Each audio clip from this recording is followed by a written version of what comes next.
ঢালিউডের আলোচিত অভিনেত্রী তমা মির্জা সবশেষে তাকে দেখা গিয়েছিল সুড়ঙ্গ সিনেমায়।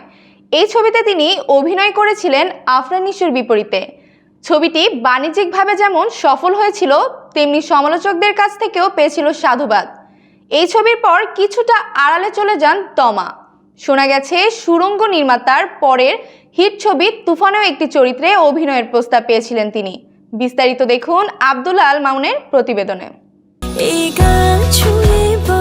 গেল ঈদে মুক্তি পেয়েছে ঢাকাই চলচ্চিত্রের সুপারস্টার শাকিব খানের তুফান সিনেমা। এই সিনেমা মুক্তির পরপরই দর্শকদের চমক দিয়েছেন পরিচালক রাফি। এতে নতুন করে আবারও সবার নজরে এসেছেন এই নির্মাতা। এ ছবিকে কেন্দ্র করে আলোচনা চলছে তমা মির্জাকে নিয়ে। যদিও আলোচনার প্রসঙ্গ এই ছবিতে অভিনয় করেননি নায়িকা, কারণ এর আগে রায়হান রাফির সুড়ঙ্গ সিনেমায় আফরান নিশোর বিপরীতে নজরে এসেছিলেন তমা। তুফানে অভিনয় করার কথাও ছিল তার।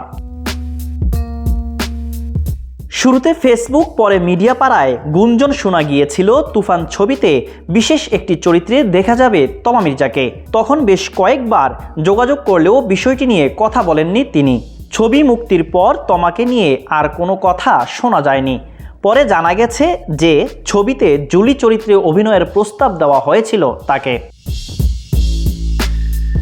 গণমাধ্যমকে দেওয়া এক সাক্ষাৎকারে তমা জানান, তুফান টিম আমাকে জুলি চরিত্রটি করার প্রস্তাব দিয়েছিল। বিষয়টি নিয়ে ভাবতে আমি তাদের কাছে সময় চেয়েছিলাম, তারা আমাকে সময়ও দিয়েছিল, কিন্তু পরে কি মনে করে যেন কাজটি করিনি। ছবি মুক্তির পর দেখলাম জুলি চরিত্রে নাবিলাকেই মানিয়েছে, দর্শকও তাকে বেশ ভালোভাবে নিয়েছে। শীঘ্রই তাকে কোথায় দেখা যাবে? নিজের নতুন কাজ প্রসঙ্গে তমা মির্জা বলেন, প্রস্তুতি নিচ্ছি, এখনই কিছু বলতে পারছি না, কিছুদিনের মধ্যে নতুন কাজের ঘোষণা দেব। চলতি বছরই তমাকে দেখা যাবে ভারতের পশ্চিমবঙ্গের জনপ্রিয় কণ্ঠশিল্পী ও অভিনেতা অঞ্জন দত্তের সঙ্গে।